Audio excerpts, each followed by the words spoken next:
بسم اللہ الرحمن الرحیم۔ سورۃ الشعراء کے خواص اور حیرت انگیز فوائد۔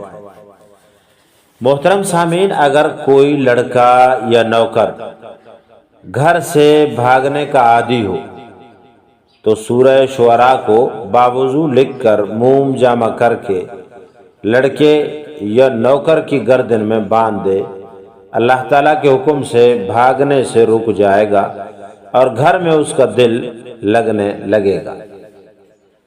اگر کوئی شخص خوف زدہ یا ڈر میں مبتلا رہتا ہے اور اس حوالے سے وہ پریشان ہے تو سورۃ الشعراء کو باوضو 7 مرتبہ پڑھ کر دعا کریں، انشاءاللہ خوف و ڈر سے خلاصی آزادی نصیب ہو جائے گی اور کسی قسم کی پریشانی باقی نہ رہے گی۔